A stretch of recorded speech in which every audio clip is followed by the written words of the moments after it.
Sige po, tayo po ay dadako sa ating Bible class.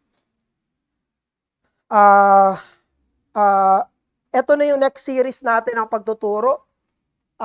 Buong November, supposedly last Sunday nagsimula, pero ito ay minove natin sa 4 Sundays ng November.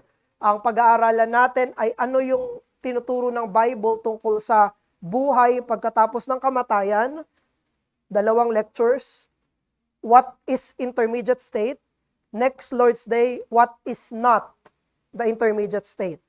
Tapos, sa third lesson at fourth lesson, ito naman ay tungkol sa glory. Ibig sabihin, ano na yung mangyayari pagkatapos ng second coming ni Jesus? Ano na yung mangyayari pagkatapos ng simula ng eternity proper? So, 2 lectures sa intermediate state at 2 pang lecture sa final state. So, magsimula po tayo dito. Bigyan muna natin ng definition. Anong ibig sabihin ng intermediate state? Kaya siya tinawag na intermediate state dahil ito yung kondisyon ng isang tao sa pagitan ng 2 pangyayari. Yung buhay at yung walang hanggan. Buhay at ang walang hanggan. At yung tao ay papasok sa pagitan ng buhay at ng walang hanggan. Ito yung tinatawag na nasa gitna. Kumbaga middle state, intermediate state. Anong mangyayari kapag namatay ako, tapos hindi pa bumabalik si Jesus? Namatay na ako, pero wala pa yung second coming. Again, ito yung tinatawag natin na the intermediate state. Ano yung temporary condition ng kaluluwa sa pagitan ng physical na kamatayan at ng final na resurrection? Ito yung sinabi ni Lorraine Boatner. Nung binabasa ko pa lang siya, akala ko babae siya eh. So, si Lorraine kasi yung pangalan niya. Pero next, sabi ni Lorraine Boatner, the intermediate state is the realm or condition in which the soul exists between death and the resurrection. Ito yung definition natin ng intermediate state. Pagitan ng 2 kondisyon. Buhay at ng resurrection. Yan ang tutunghayan natin. Ano yung sinasabi ng Bible after death but prior sa resurrection? At ang pinaka-main point natin sa pagtuturo na ito, na yung tinuturo ng scripture sa intermediate state, ay yung mga believers, mga mananampalataya, after death, ay meron na silang enjoyment ng fellowship kay Christ. Agaran. Unang segundo pagkatapos ng kamatayan ng isang believer, they will have happiness. They will have joy. They will have fellowship with Christ sa langit. Habang ang mga unbelievers, sa unang segundo ng kanilang kamatayan, dalian, biglaan, agaran, sila'y makakaranas ng hatol ng Diyos sa impyerno. Yan yung pinaka-main teaching ng scripture. Kaya pag pinag-aaralan natin itong intermediate state, it provides comfort sa mga redeemed. Kaya sinabi sa Thessalonians, you should grieve, but not without hope. Hindi parang walang pag-asa para sa mga believers. Ito'y comfort sa mga believers, pero ito rin ay warning sa mga hindi pa mananampalataya. Ito yung sinabi ng confession natin. 31.1. Sabi dito, the bodies of men after death returns to dust and see corruption. But their souls, which neither die nor sleep, having an immortal subsistence, immediately return to God who gave them. So, titignan natin isa-isa yung mga truth, interrelated truth, tungkol sa katotohanan ng intermediate state. Meron tayong tatlo. Una, na ang kaluluwa ay immortal. Ang kaluluwa ay hindi namamatay. Ang kaluluwa ng tao ay hindi namamatay. Next. Ang tao ay merong katawan at merong kaluluwa. Nung ginawa ng Diyos ang tao, God made us body and soul. Hindi tayo ginawa ng Diyos na kaluluwa lang na may katawan o katawan lang na may kaluluwa. Ginawa tayo ng Diyos na katawan at kaluluwa. Yung mismong katawan mo, yaan mismo ay ikaw. Ano? So, man is both body and soul. Huwag nating isipin na yung kaluluwa yung totoong tayo, tapos yung katawan yung hindi totoong tayo. Mali yan. Hindi yan tinuturo sa scriptures. Ang tinuturo sa scriptures, tayo ay katawan at kaluluwa. Kinuha ng Diyos mula sa alabok, hininga ng buhay, at ang tao ay naging buhay na kaluluwa. We are both body and soul. At yung kaluluwa natin, ito yung immaterial, hindi nakikita, hindi nahahawakan, hindi pwedeng ma-perceive ng senses, ayan ay nagpapatuloy habang yung katawan ay mabubulok. No? Ecclesiastes 12 verse 7, sabi doon, and the dust returns to the earth as it was, and the spirit returns to God who gave it. Kapag namatay daw ang tao, yung katawan babalik sa lupa. Maagnas, madedecompose, katulad ng lahat ng biological na mga materials. Pero, yung espiritu, ito ay babalik sa Diyos na siyang nagbigay. Tandaan natin na yung pagiging immortal ng kaluluwa ay gawa ng Diyos. Hindi ito kapangyarihan ng tao sa sarili niya. Let us not think na ang kaluluwa natin ay may kapangyarihan sa sarili nito. Ang kaluluwa natin, kaya siya mag-exist even after death, yan ay dahil sa Diyos mismo. At merong sense na ang Diyos mismo sa sarili niya, siya lang yung immortal. Hindi pantay yung pagka-immortal ng kaluluwa ng tao sa pagiging immortal ng Diyos. Ang pagiging immortal ng kaluluwa ng tao ay created at sustained, at ang pagiging immortal ng Diyos ay walang hanggan. Hindi siya nilikha. Ano? So sinabi doon sa 1 Timothy 1:17, sa 1 Timothy 6:16.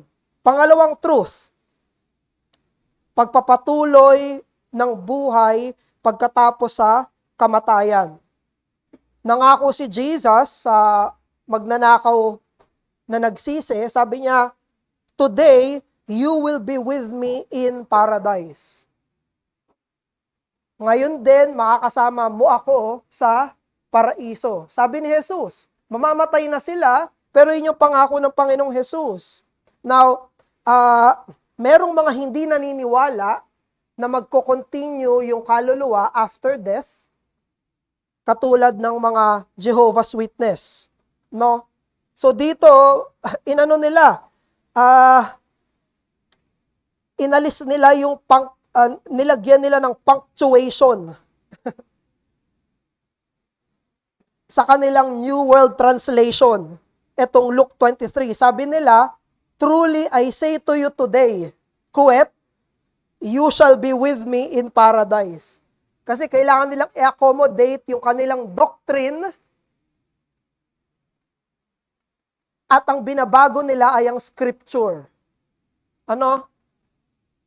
So, nagbibigay ng impression na sabi ni Jesus ay may sinasabi ako sa iyo ngayon, pero hindi rin kita ngayon makakasama sa paraiso. Yun ang pinapoint out ng Jehovah's Witness. But the context demands na yung today, it refers that the thief on the cross, when he will die, Jesus will be with him. Kasi sabi nung magnanakaw, remember me when you come into your kingdom. The context strongly imposes na ang sinasabi ni Jesus ay ngayon din makakasama kita sa paraiso. No? Ibig sabihin, kapag ang isang tao ay nanalig kay Jesus, merong immediate presence kasama si Jesus pagkatapos ng kamatayan. Ito yung tinatawag na paraiso. 2 Corinthians chapter 5, verse 6 to 8. Sabi ni Apostle Paul, "We would rather be away from the body and at home with the Lord." Sabi niya, absent from the body, namatay, pero at home with the Lord. Pagkatapos mamatay, kasama ng Panginoon. Kaya sinabi niya doon, we are of good courage. Ibig sabihin, may confidence sila sa katotohanan na to. Totoong mangyayari, pag namatay na kami, kasama kami ng Panginoon. Philippians 1:20-23. Sabi ni Apostle Paul, kung siya lang yung masusunod, gusto niya, makapiling niya na si Jesus. Kung siya lang masusunod, sabi niya, my desire is to depart and be with Christ, for that is far better. Ibig sabihin, naniniwala si Apostle Paul na after death, instant joy, instant fellowship with Christ, better. Magiging better yung kanyang kalalagayan, hindi worse. Hindi mas masama, hindi katulad lang ng present life niya, mas mainam. Dahil harapan niya ng makakasama yung Panginoong Hesukristo. So, yung Bible, tinuturuan tayo na pagkatapos ng kamatayan, magkakaroon ng pagbabago sa lokasyon at magkakaroon ng pagbabago sa kondisyon. Yung katawan ay mapupunta sa lupa, pero yung kaluluwa ay makakasama ang Panginoon mismo. Number 3, pangatlong katotohanan sa intermediate state. Consciousness even after death. Na kapag namatay ang isang tao, siya ay merong diwa. Gising siya. Next Lord's Day, ang tatalakayin natin ay ano yung mga false teachings regarding sa intermediate state. At isa ito sa mga maling tinuturo na wala ka ng kamalayan pagkatapos ng kamatayan. Hindi, ang tinuturo ng Scripture, after death, the very second, pagkatapos na tumigil na yung tibok ng puso mo, pagkatapos na bawiin na talaga ang buhay mo, may malay ka. Buong buo yung kamalayan ng isang tao. The Bible portrays souls as fully aware sa intermediate state. Ibig sabihin, conscious, nare-retain yung awareness, merong naaalala, may naaalala niya kung sino siya, naaalala niya yung buhay niya, naaalala niya kung ano yung kalagayan niya. May capacity for longing. At ganun din ay makakaranas either ng blessing or ng suffering. Now, ano yung truth? Saan ito galing?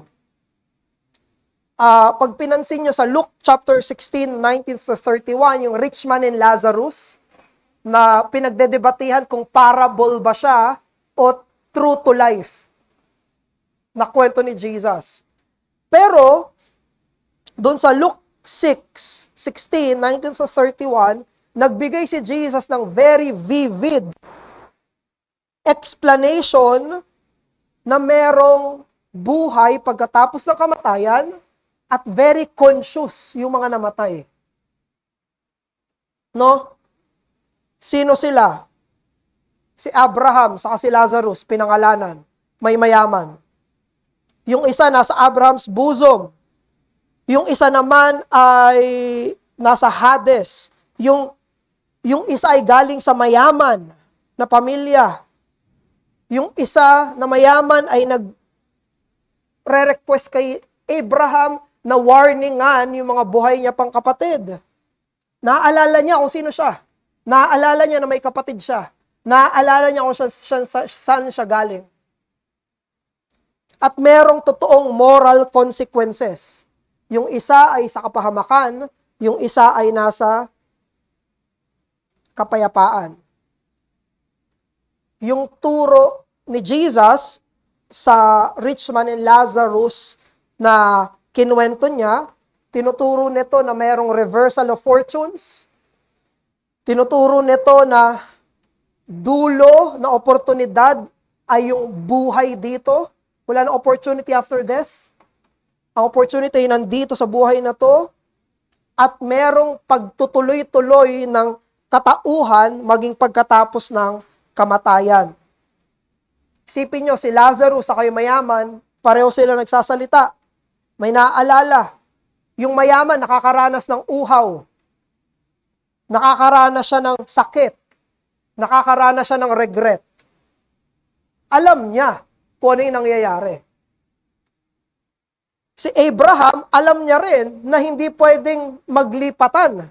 Na hindi pwedeng yung nasa Panginoon ay mapunta sa galit at yung mga nasa galit ng Panginoon ay mapunta doon sa Panginoon. Alam niya, fixed. Walang lipatan sa eternity. Ano? At meron pa, kung gusto nyong basahin, ang Revelation 6 verses 9 to 11. Tinuturo lang doon sa Revelation na yung mga tao ay naghihintay na i-vindicate sila ng Panginoon. Yung mga pinersecute dahil sa faith. Nananalangin sila sa Diyos na i-vindicate sila. Ibig sabihin, alam nila kung sino sila, alam nila na namatay sila sa persecution, alam nila na nampalataya sila hanggang huli. Revelation 6, no? So, tinuturo ng New Testament na ang intermediate state ay isang conscious na state. May kamalayan. Kaluluwa'y walang hanggan.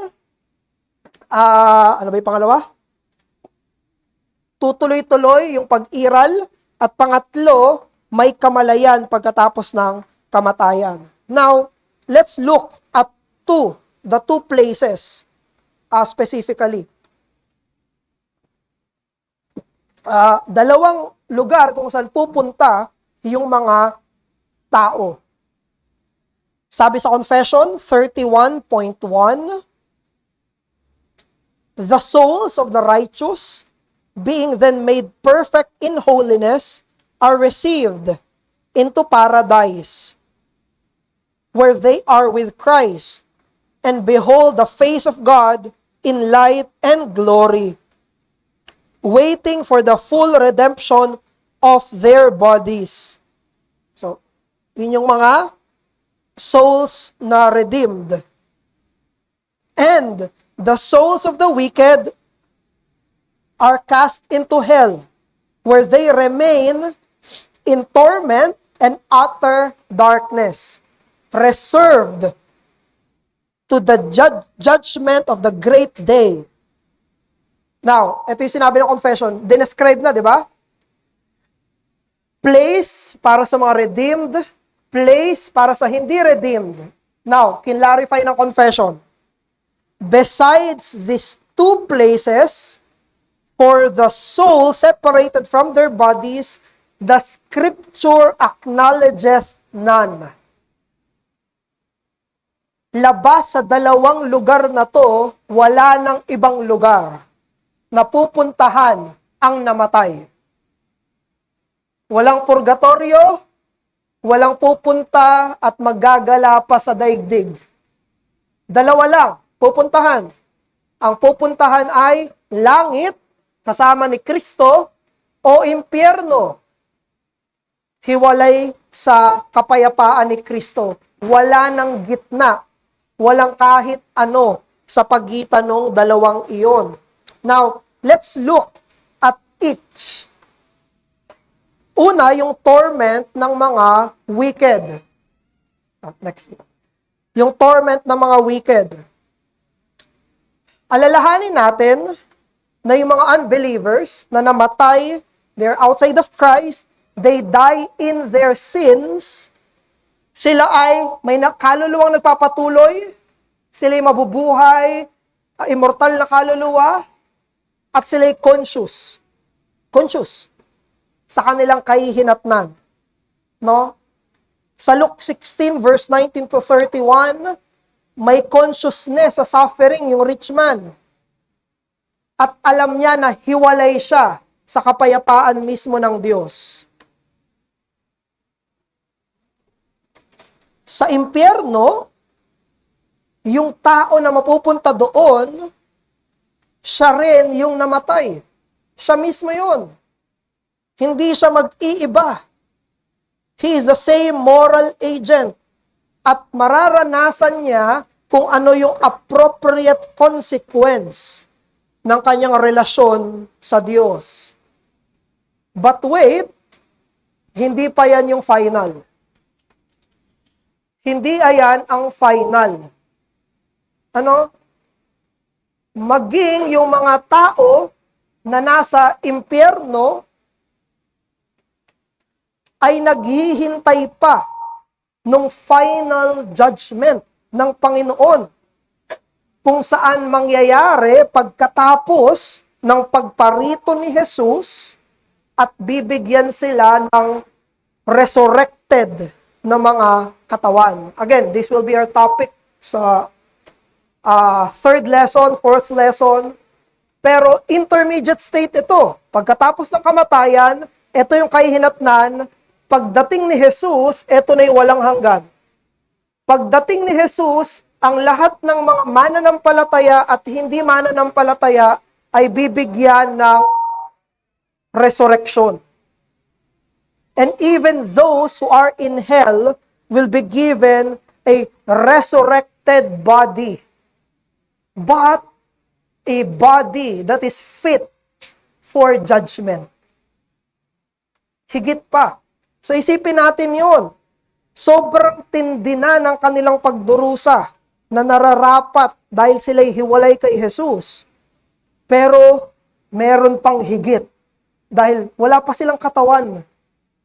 They are souls. Pero bibigyan sila ng katawan para sa hindi replacement, kung hindi under the final judgment ng Panginoon. So, distinction, again.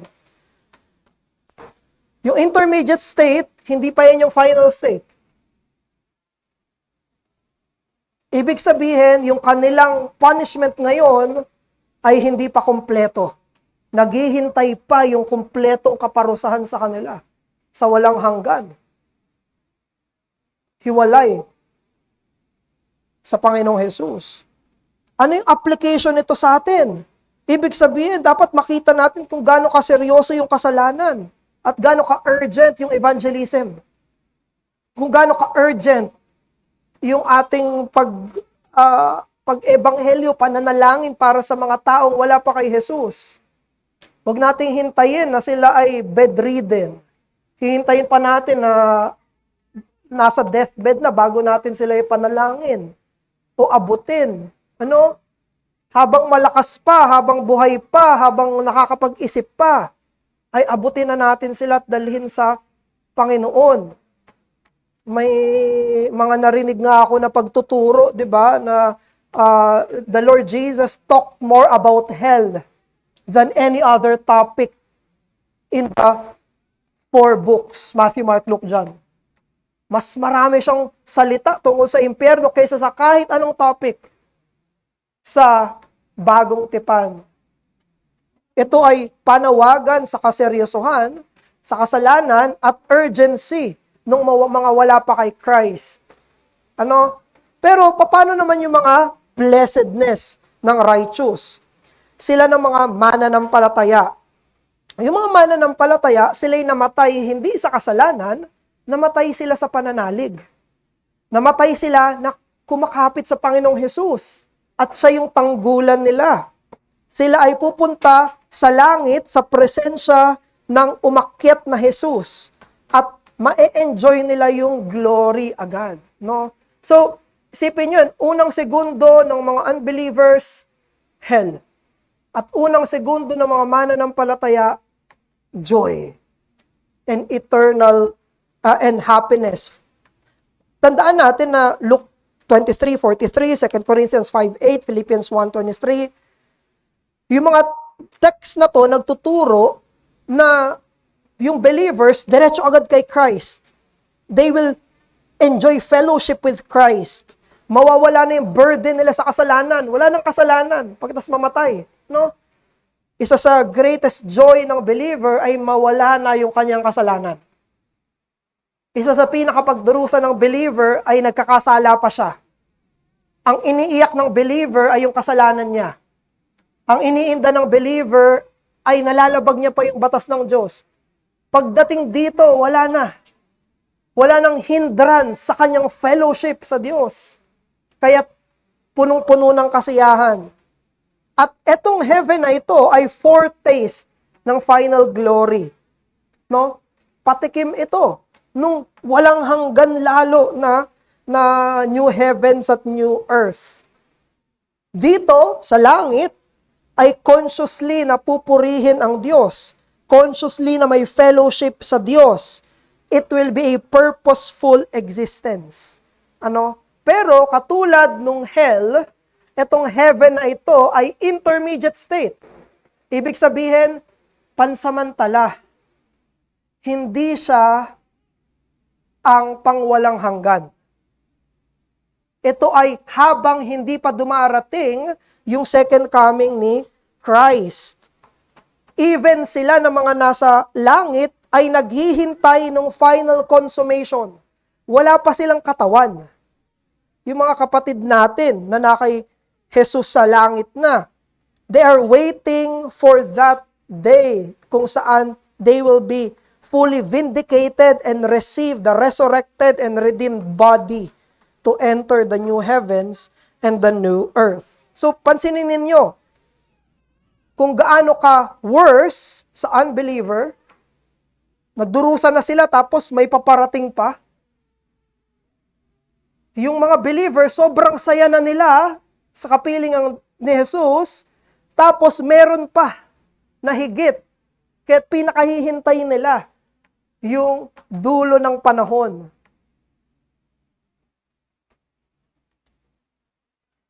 Incomplete pa yung kanilang nararanasang blessedness.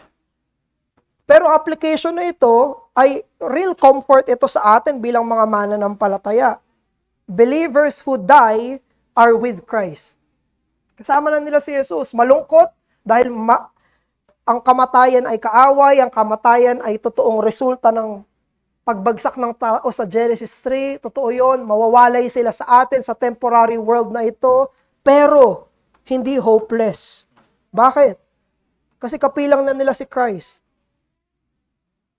At makakapiling din natin sila kasama si Christ at maghihintay sa walang hanggan. Ang buhay natin dito sa lupa ay hindi walang hanggan. Pansamantala lang to. Saglit na saglit lang yung buhay. Ilang taon ka na ngayon? Kahapon lang, bata ka pa. Ngayon, yan ang edad mo. Sa walang hanggan, yun ang totoo nating pinaka-aasam. Ano?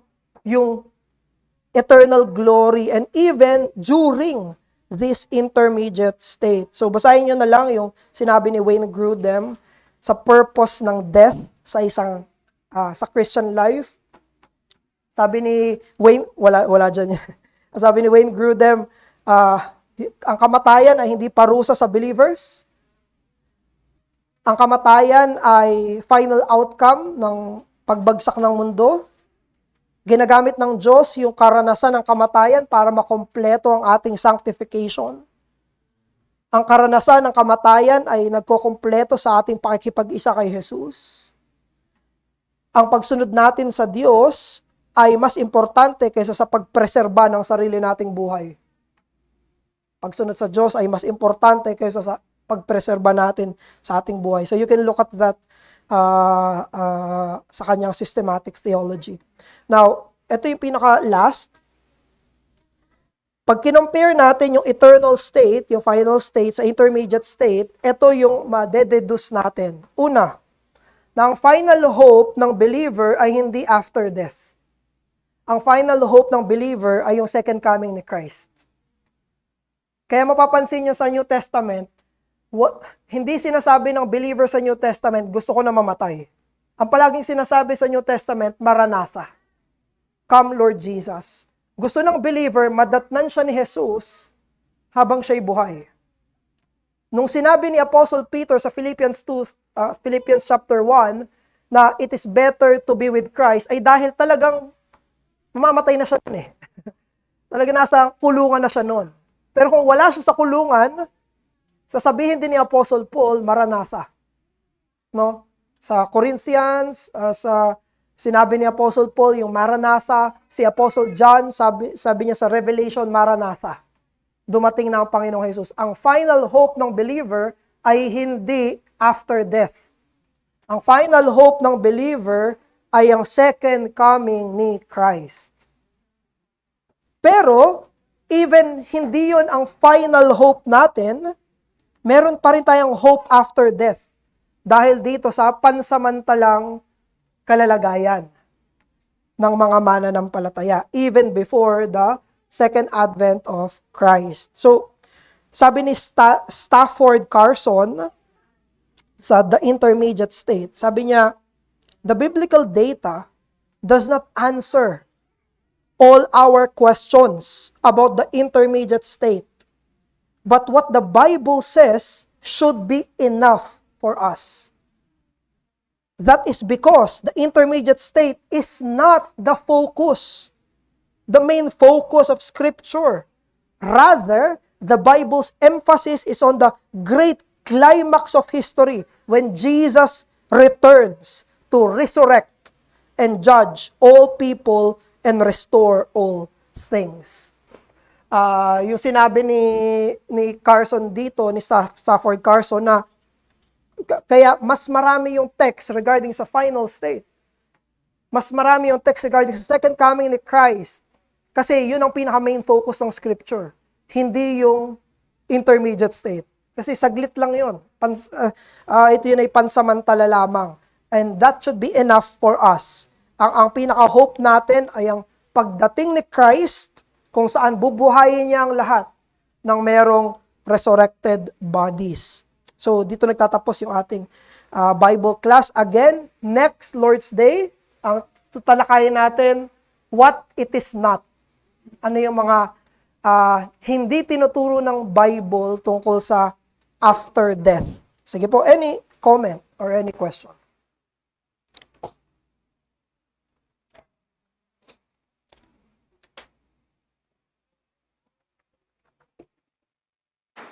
Sir Male.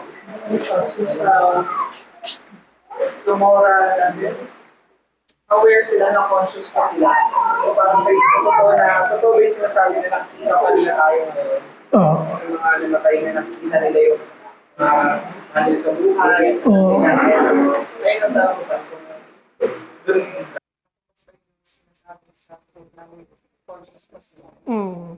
Thank you dun, sir. Yung mga, ang sinasabi ng Scripture regarding sa consciousness nila ay conscious sila sa kalagayan nila. Pero silent yung Scripture kung conscious ba sila sa nangyayari sa mundo. Ang isang iisipin natin at alalahanin natin na even after death, actually even sa glory na dun sa eternal state, ang mga tao ay tao pa rin. Ibig sabihin, hindi omnipotent, hindi omniscient, hindi na alam yung lahat ng bagay. Katulad natin, kunyari, nandito tayo sa lugar na to, ito lang yung alam ko. Hindi ko alam yung nangyayari doon, sa labas, hindi ko alam yung nangyayari sa upper, sa Kogyo, sa Gate 2, hindi ko alam. Isipin natin, yung mga namatay, ganun din. Hindi sila omniscient. Hindi biglang alam na nila lahat. Sila ay tao pa rin. Isa yon. Tapos pangalawa, silent yung Scripture kung ano yung alam nila sa nangyayari sa mundo. So, walang tayong witness sa Scripture na alam nila kung ano yung nangyayari sa mundo. Ang alam natin sa Scripture, dun sa mga text natin kanina, alam nila yung kalagayan nila. Alam nila kung sino yung kaharap nila, si Christ. Alam nila kung ano yung kinahinatnan nila. yung rich man, ang hope niya, puntahan ni Lazarus yung kapatid niya. Pero hindi niya alam kung ano yung nangyayari sa kapatid niya. Alam niya lang na unrepentant yung kapatid niya. Kaya gusto niyang papuntahan. Pero it does not say na aware siya sa nangyayari beyond dun sa kanilang intermediate state. So, no, hindi nila alam kung ano yung nangyayari sa sanlibutan. Doon kinuha ng mga Roman Catholic yung doctrine nila ng pagpe-pray sa mga saints. Kasi isa sa assumption nila ay alam nung mga saints yung nangyayari sa lupa. Kaya pwede tayo mag-pray sa kanila para mag-pray sila sa Diyos. Pero we deny na alam nila yung nangyayari dito sa atin ngayon. Follow-up, sir. Sa relationship, nakatito na aware pa sila sa kapamilya nila. Pwede ito lang sa marriage, hindi aware ba tayo na sa eternity, at yung asawa ko, or wala. Yes. Dahil meron pa ring awareness at consciousness, alam natin kung sino yung mga relasyon natin sa lupa nung nabubuhay pa tayo.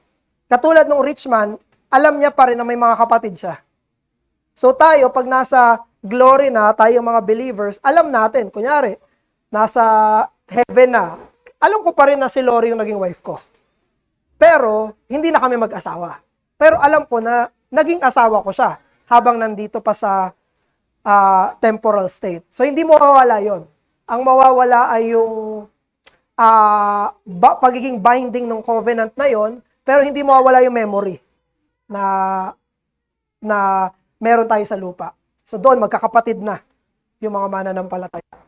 So I think mas rich yun, pero wala nang sexual, wala nang romantic relationship. Pero sisterly and brotherly relationship ang meron. Follow up, sir. Sige. Other question po? Si Gwen. Thank you po sir sa study. Tanong ko, yung mga instances na naging clinical yung mga tao, tapos meron na relevant po sila, hindi hard sa ito later. Ay, opo yung mga ganun na sila sabi na pag naging conscious sila ulit, na meron sila kayo na pwede tungkol sa kung saan sila na totoo mo ba yun? Kasi ano ko sabi ko, namatay ka, Ba't ako tinanong? Diyan ko lang. Diyan ka tuloy ba? Immediately, nandun ka na ako in heaven or something. Yes. Ayun po. Nangyayari po ba yung gano'n? Since nasa medical course ka, no? So,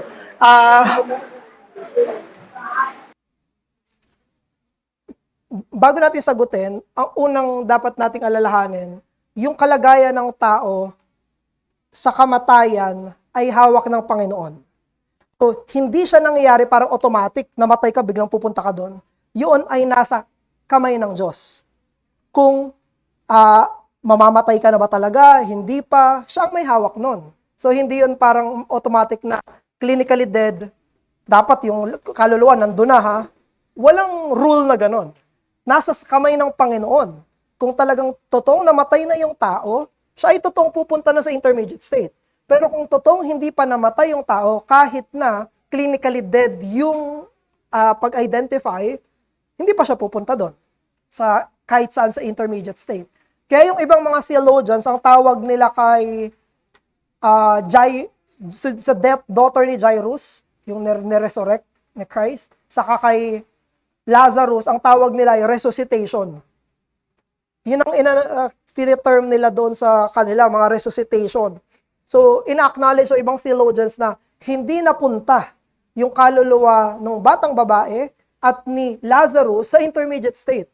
Kasi merong hinihintay na pagkilos yung Panginoon doon.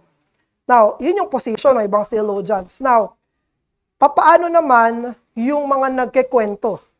Clinically dead sila, tapos nung nagka-consciousness na sila, nagkikwento sila, napunta ako sa impyerno, napunta ako sa langit.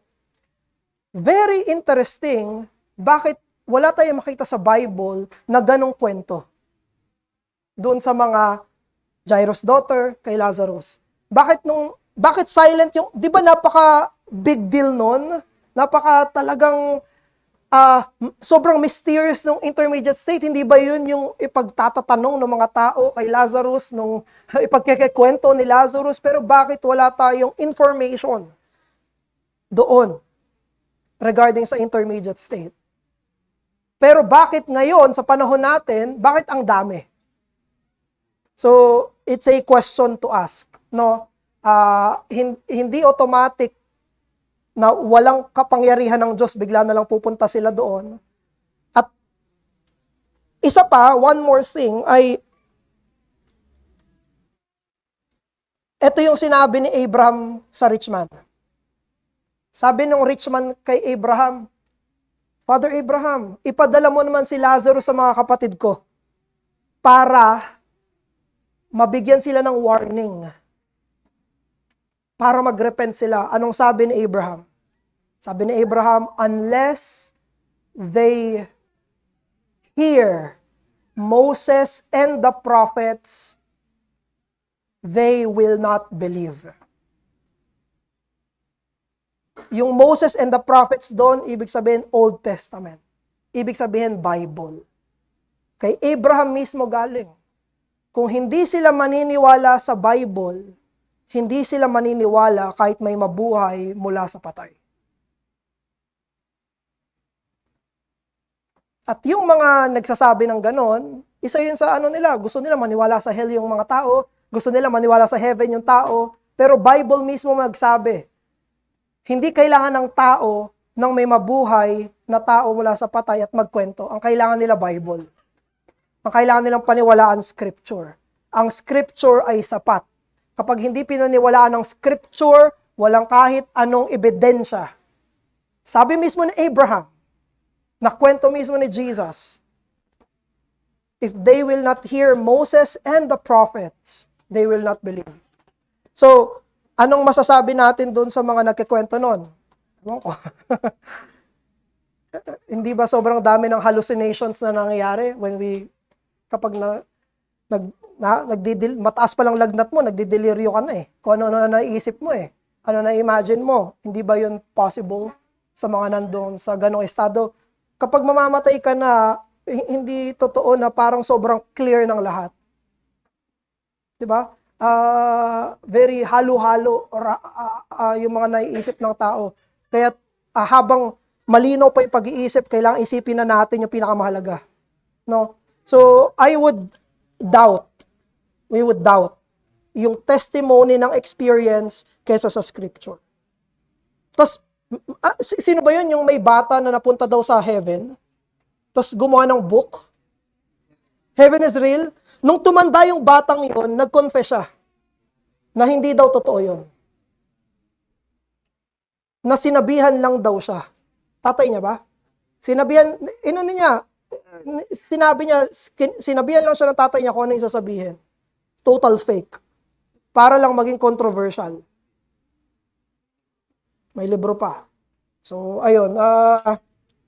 Paniwalaan natin ay Scripture, hindi yung mga experience. Ang experience natin ay very doubtful. Follow up. Any other? Si Pastor. Si Ate Lauren.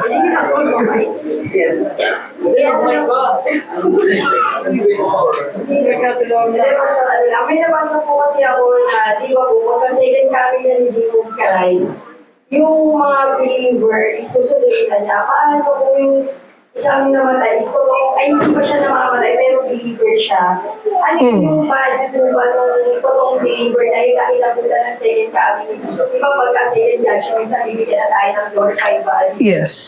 So yung mananampalataya na yun, hindi pa siya namamatay, pero buhay pa siya, tapos dumating. Ano ba yung paling po niya? Is glorified na po ba yun? Or hindi siya pa po siya ng glorified body? So parang may nabasa lang po sa Revelation. Tama po. Yun lang po, medyo only Yes po. At tama po yun. Pag pinag-usapan po ng New Testament yung ating magiging katawan sa glory, more on sa susunod na mga lectures, yung katawan natin, etong katawan natin, eto pa rin yun. pero glorified na. Huwag nating isipin na bibigyan tayo ng bago, ibang katawan. Ito pa rin yon, pero luluwalhatiin. Katulad ng katawan ni Jesus. Nung nabuhay na muli ang Panginoong Jesus, hindi ibang katawan yon. Yun mismo yung nilibing na katawan. Pero it is not, hindi na susceptible dun sa mga nararanasan natin na sakit at pagdurusa na meron tayo dito. Ang katawan natin ay maluwalhati. Inihanda ng Panginoon na fitting para sa worship niya at fitting para sa glorified world na ibibigay niya. So, ang mga aabutan ng Panginoong Jesus habang buhay pa, ibibigyan, yung katawan nila ay babaguhin. Yun mismo yung sinabi sa Philippians chapter 4. He will transform our lowly bodies into the body of like the Lord Jesus Christ. Yung mga patay, ibibigay sa kanila yung katawan pa rin nila. Dati, glorified. Yung mga buhay, yung katawan nila ay babaguhin mula sa katawang nasisira papunta sa katawang hindi na nasisira.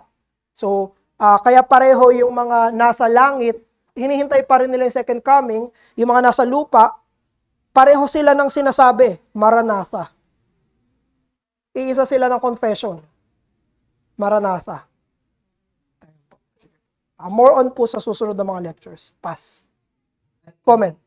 Sa akin, siguro, though malinaw naman na yung sa mga ganong experiences. Pero yung isa yung sa Brano, Pastor, tinatanong ako, di ko naman na-experience. Baka yung isa dun is, parang hindi rin kasi malalaman kung panaginip pa yun or kasi di ba may iba, panaginip ko, hindi ba daw Sige po yung panaginip mo, napaka-weird ng mga panaginip mo. Papaniwalaan mo. Kaya hindi nila ma-validate kung gaano katotoo, they just claim na totoo.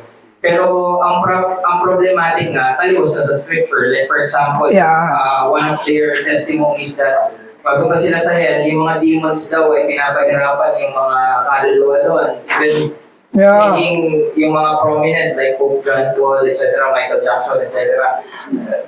Pero yung hell, based on scripture, parang nandanga para sa mga demonsyo. Yes. Kumbaga parang contrary na sa So, na-elevate yung experience more than the scripture. So, alam natin yung truth, nasa scripture din. And it should be sufficient for us. Sa akin mas yung tanong ko is, Look, ako sasagot ka. May tanong ko sa, yung kay Moises at kay Elijah. So, sa akin, somehow may ko na kagaya na sinabi mo, hawak yun ng Diyos. Special case din siya dahil may relation yan sa pag-exalt kay Christ. Pero, ayun, pwede kasi isipin ng mga tao na possible na magkaroon ng pagpapakita ng mga namatay na dahil dun sa instance na yan sa scripture. How should we address yung mga ganong instance? So, may sagot ako, pero gusto ko lang.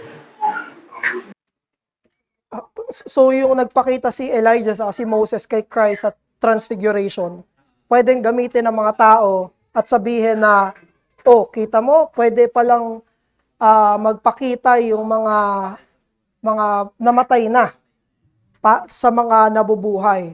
So, ayaw ko sumagot ng pilosopo Sabihin ko sana, si Christ ka ba?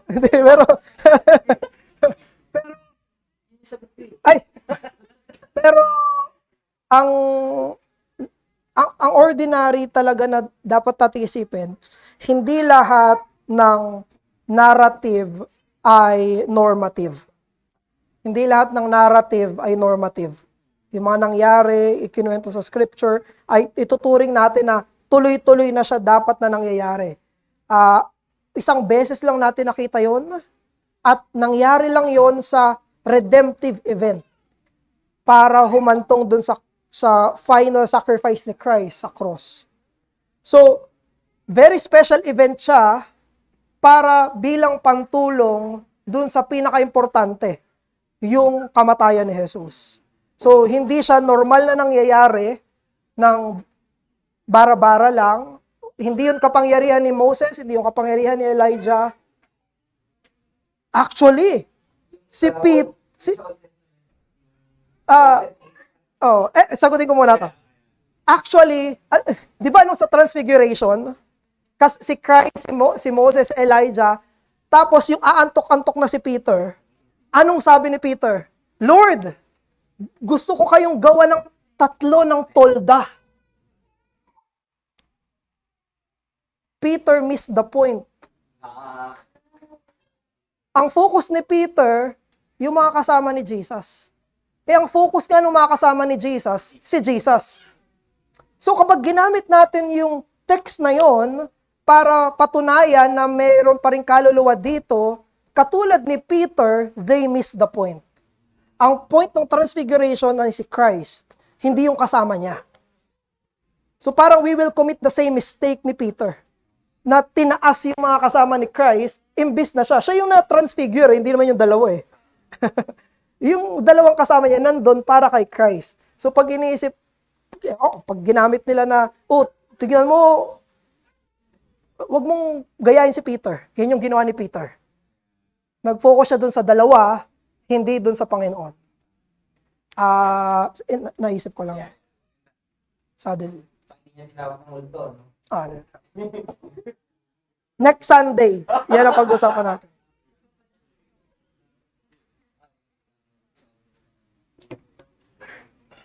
Sige po, meron pa po. Any comment? Si ano na lang. Last na, si JM.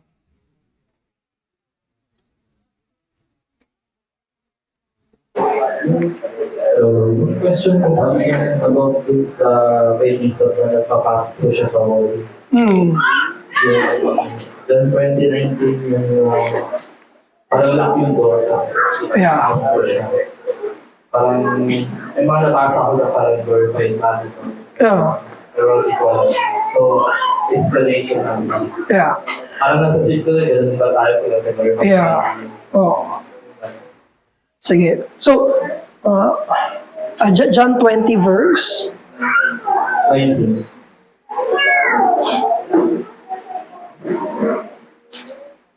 Ay, hindi ko lang. Parang Dito sa verse 19. Sabi dito, on the evening of that day, the first day of the week, the doors being locked where the disciples were for fear of the Jews, Jesus came and stood among them and said to them, peace be with you.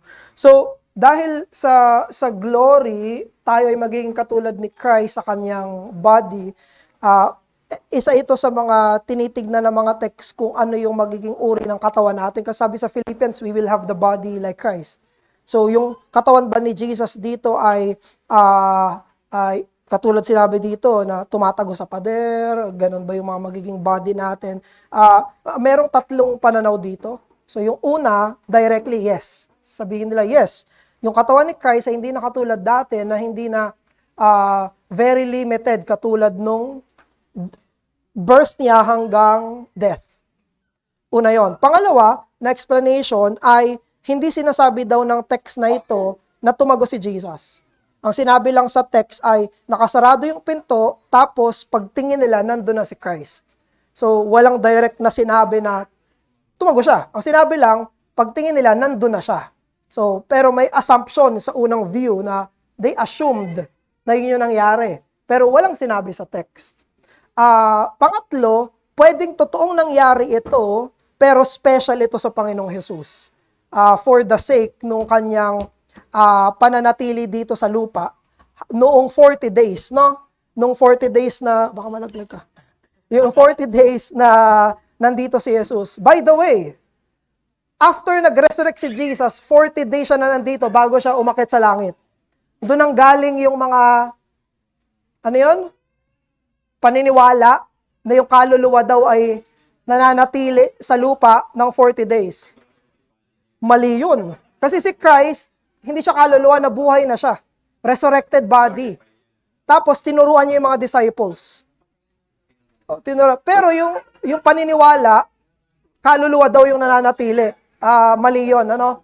So, pwedeng, yes, nangyari yun, pero yun ay special na nangyari kay Jesus at hindi equivalent sa magiging kalalagayan natin after sa glory. Sige, more on sa third lesson sa glory. Sige po, tayo po ay mag-pray. Diyos naming Ama, salamat po sa inyong pag-asa na binibigay sa amin. Alam namin na napaka-misteryoso ng pagkatapos ng kamatayan. O Diyos, maging kami ay nakakaroon ng mga takot, pangamba, dahil kami ay kumakapa sa dilim. Pero ang salita mo nagbibigay liwanag, nagtuturo, pagkatapos ng kamatayan, kung kami na kay Jesus, kaluwalhatian at kasiyahan agad. Punuin niyo kami ng pag-asa. Punuin niyo rin kami ng pakialam sa mga mahal namin sa buhay na hindi pa mananampalataya. Dahil alam namin ang kalalagayan ng mga hindi pa Kristiyano. Pero kayo rin po ang maluwalhati. Use this para sa aming Christian life at sa aming Christian hope. We praise you, our Father, in the name of the Lord Jesus. Amen.